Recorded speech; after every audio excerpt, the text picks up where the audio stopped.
by looking at my ride, they were thinking like even ice bikes, we cannot even think about such ride. Right. But you did it in EV. And they'll ask me like, is it imported bike? Is it electric?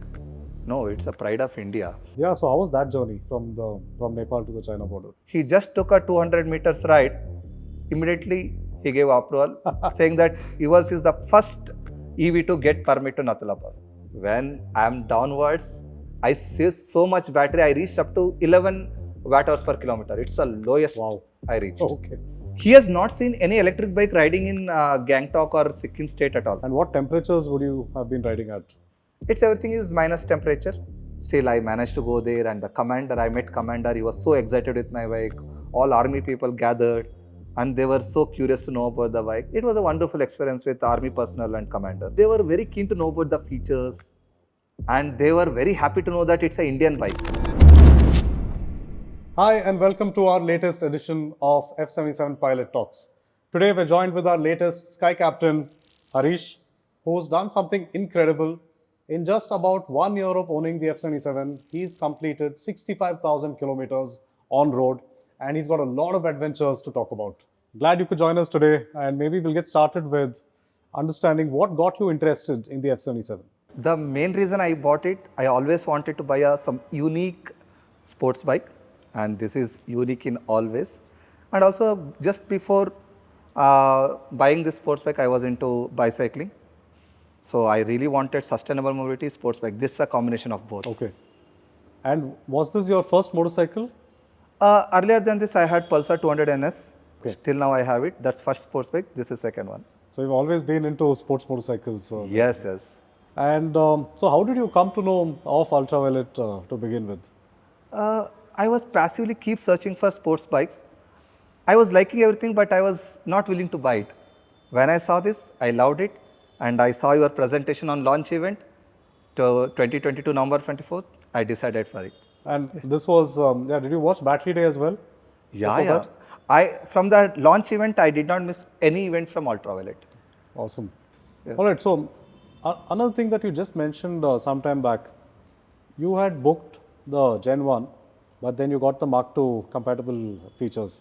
So what exactly was your experience around that time? And I think you also got a sense of how fast technology can evolve and how it can make our machines better as well, right?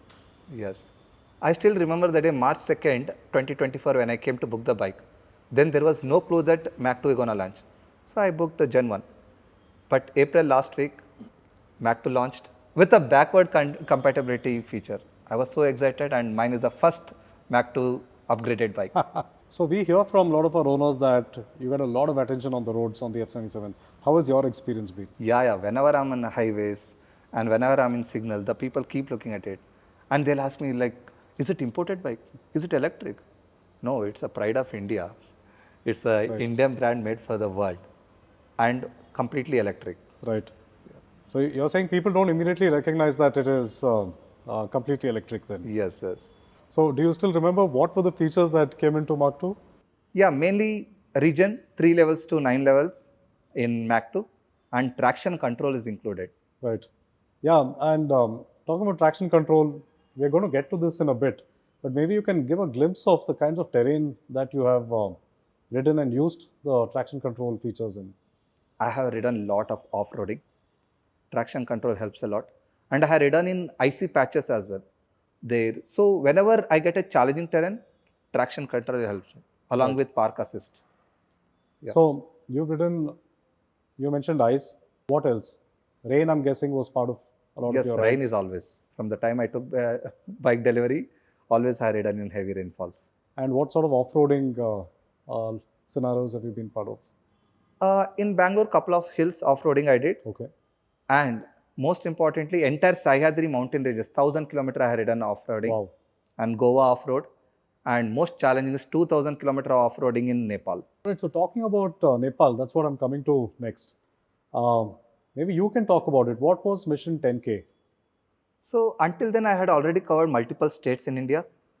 I wanted to touch international borders. Okay. That's where I came to Nepal border, and I started planning Bangladesh border, Bhutan border, so Tibet border. So I wanted to tap multiple international borders. Okay. And what was the cumulative distance you were looking at? It's 10,000 kilometers. Okay. So you planned out a ride that you spanned 10,000 kilometers. And how long was your trip supposed to be? International ride is just 19 days. Overall ride is 41 days. Okay. Yeah. And so maybe walk me through the route and what was your state of mind? Did you think this is going to be hard? We know you've done a lot of rides that are 4,000, 5,000 kilometers, but was this like a bigger challenge for you? And what was your state of mind at that point? I always start my ride from Bangalore, end at Bangalore. So when I start my ride, I don't think about the destination. I just enjoy the journey and think about the next destination. Keep moving, so you'll reach one fine day the destination. So Okay. that's all. So what were the milestones? You started out in Bangalore. This was December, right? Yes, And you had just gotten back from a 5,000 kilometer ride, yes. right? And so from Bangalore, what was the next milestone? Okay, from Bangalore, I started via Chennai. Okay, Entire east coast I covered. Vijayawada, Visakhapatnam, Odisha and Kolkata. okay, Kolkata where my family stays. Right. I stayed 2 days. From there, just 500, 600 kilometers to Nepal border. okay, When I touched first international border, I did not stop there. My excitement increased. Then I covered 6 international borders. right. So what was the riding conditions and terrains like? This was winter, right? So Yes. heat may not have been an issue, but what were some of the challenges you faced in this journey? Almost entire Nepal is very challenging terrain Okay, because it's most of the part is Himalayan mountains. And especially Muktinath to Nepal-China border, it's up to minus 10 degree temperature. okay, And extremely challenging terrain, icy patches and no roads at all, no villages, nothing, almost least population density area. right. And what about traffic? Was there other people along with you? Was it a more deserted series of roads? Along with me, nobody, but in entire day, less than 10 people I have seen in entire stretch. Wow. Nobody on the roads. Okay. Even small villages with 10 to 20 houses, they also vacated and they're on vacation Right. because of such cold temperature. Right. And in terms of terrain, you said it's a lot of off-roading, right, Nepal? Yes. So can you detail that out more? So till Nepal, was it more of highways? Yes. And how did it change? Was it a drastic change for you once you crossed over? As soon as I entered Nepal, Kakargata border, there was no challenges. As I started moving inside, I started seeing the off-roading on highways. Okay. Then I started getting from Bardi Bas, I started getting to North Nepal. That's mountains, Himalayan Right. mountains. There the challenging terrain started. Ice cold river water flowing on the roads, Okay. very big boulders on the roads, icy patches. And you were running the stock tires all through, Yes. right? And did you do anything to counter the change in terrain? Just we have to calm down and slow down the bike and look at the challenge and somehow overcome it. And next challenge will come, again overcome it. So just focus on the challenge and find a way to overcome it. Sure. And I remember we were in touch on WhatsApp through some parts of your ride. Yes. You were sharing the itinerary with me, etc. And we were all excited when you were about to reach the border and cross over. And maybe you can help our audience understand the regulations, requirements from a driving license permit perspective on how do you cross over from India to Nepal, and then of course the same question in the other country borders as well. Riding in Nepal is very easy. Just you need India Aadhaar and India driving license, Okay. but you have to take a permit. Okay. That's very easy. Like just say some 50 or 100 rupees at Panitanki border, they give a permit. With that permit, entire Nepal you can ride. Right. But you have to go to Nepal-China border, Muktinath, Lomantang, you have to take few more permits. Okay. Okay. You had to do that on site or you had to plan it? On site, there are only 3 locations. One is Panitanki border, Gasa checkpost, Dimua checkpost. These names, hopefully everybody remembers. Okay. So how long were you in Nepal and what all did you end up during the ride?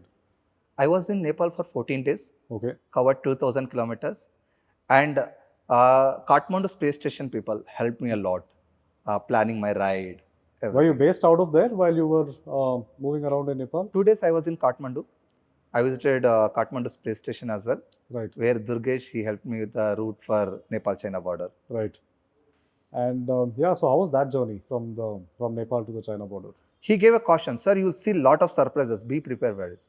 I said, I'm always prepared for the worst possible thing can happen, but it was a wonderful experience. So we've seen a lot of culturally the automobile scene is different in Nepal, fashion scene is different.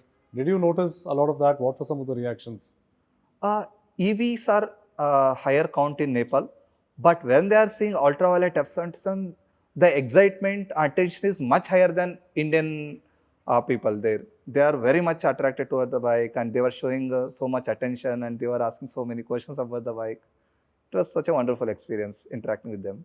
Right. So now that you've covered Nepal, what was your next stop and how was that journey? So when I'm done with India-Nepal border, Nepal-China border, next one was Bhutan border. Bhutan is such a wonderful place, so clean, so green, so educated people.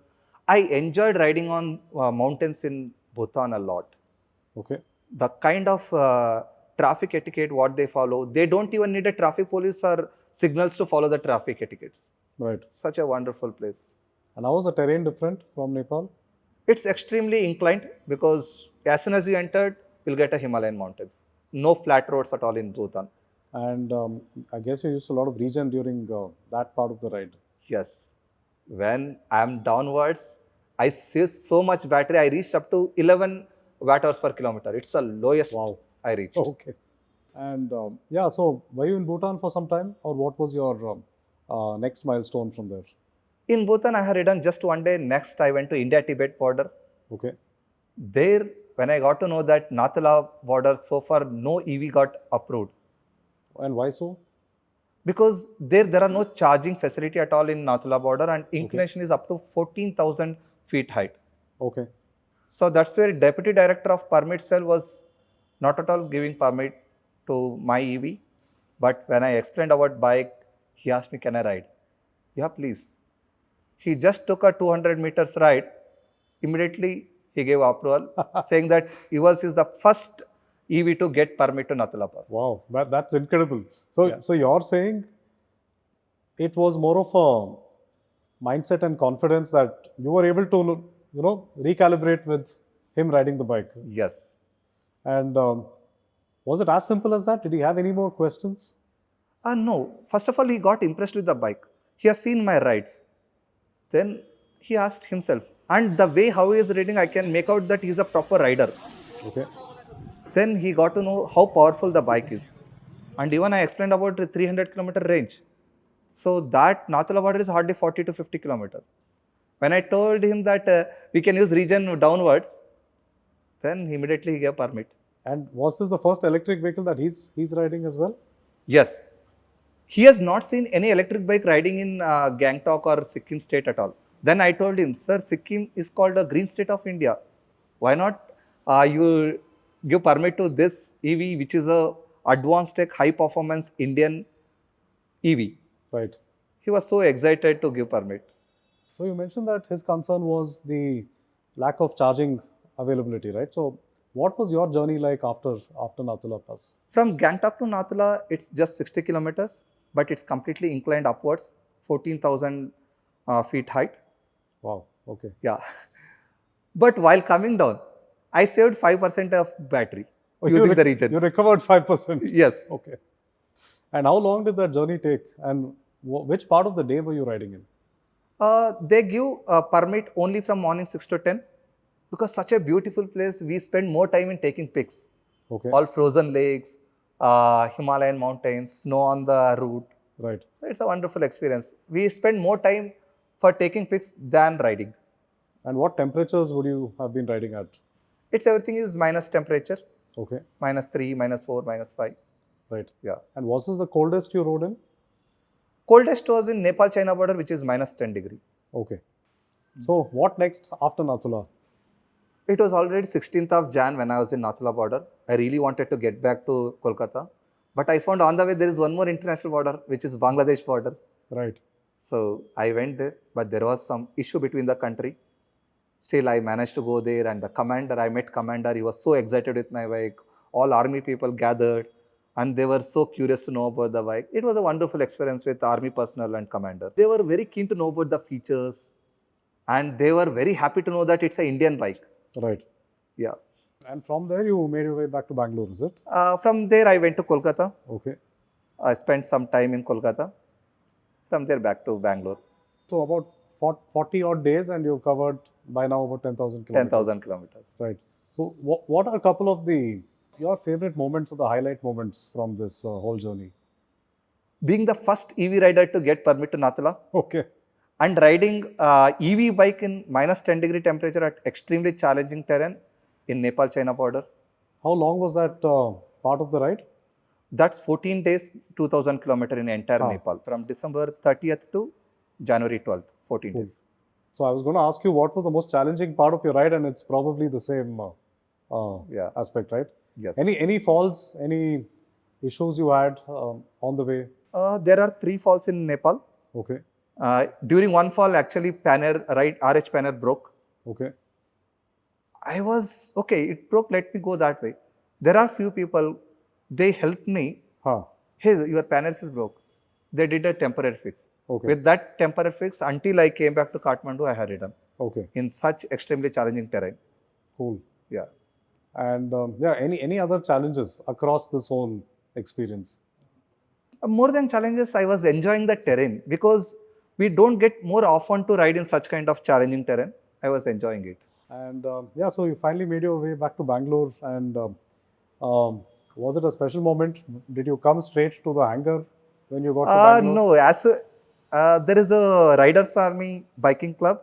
They got to know that I am back to Bangalore. Right. They arranged a felicitation in a cafe. Awesome. It was a wonderful experience with them. And what were some of their reactions and thoughts on the ride? They were amazed by looking at my ride. They were thinking like, even ice bikes, we cannot even think about such ride. Right. But you did it in EV. Right. Such a pride moment for them. They are my close buddies. So they were listening to my experiences in overall ride. Right. Yeah. And coming to the larger topic, now we've spoken about the 10,000 kilometer ride that you've done. Today, Harish has cumulatively done 65,000 kilometers in about 1 year's time. Yes. Right. And that's a staggering number. A lot of people, I shared an Instagram story and people are asking me, is that really true? Is there a typo in the in what I shared? So 65K is incredible. And how has your overall experience sort of been? Since I enjoy each and every moment of the journey, nothing looks difficult. If you think about the destination or big number, it may look hard. But when you are enjoying each kilometer of ride or each moment of ride, that's where the numbers doesn't look big. Sure. I mean, that roughly translates to about 5,000 to 6,000 kilometers per month. Yes. Maybe I have another question for you. Which has been the month where you've traveled the most, and what is that number of kilometers? October 2024, 7,854 kilometers. Wow, in 1 month? Yes. There, Dashara festival, Okay. 10 days, 4,000 kilometers. Okay. So remaining 20 days, around 4,000 odd kilometers. And otherwise, on average, you're touring quite a lot. Yes. So I'm sure a lot of people have this question of how do you manage your work life with your passion for riding? Whether weekday, weekend, whether I'm in Bangalore or out of station, I never leave my backpack. Yeah, you had sent me a photo where you were in the mountains and on the laptop, right? Yes, because I'm so committed to my work. Whenever any kind of work comes, I immediately take up. That can be midnight 12 a.m. or mid of the day 12 p.m. So I'll take up, I'll sit and then and there and I'll complete my work. Then I start my ride again. So maybe you can also tell us what you do. I mean, I know because I've spoken to you earlier, but Yeah. what is it that you do that allows you to, do this remotely? So in brief, I'll tell you, I'm a software engineer by qualification, digital marketer by profession, and recently I was into AI. Now I am into cloud computing. The very important thing, my management is very happy, is my availability. Okay. Whether weekday, weekend, 24/7, I'm available. Any kind of work they may assign. If I am somewhere mid of the road, I'll stop there and I'll complete the work, then only I'll move ahead. Right. That's my commitment towards the office work as well. Awesome. I mean, glad to hear. It's sounds hard to manage, but you've done it and you've shown that it's possible if you plan right. And also, you mentioned you have a wife and a kid. Yes. What are their, do they travel with you? Have you gone on any of your long rides with your family? My wife is not so great fan of long distance ride. My son is a great fan of long distance rides, but he's too small that 6 years old.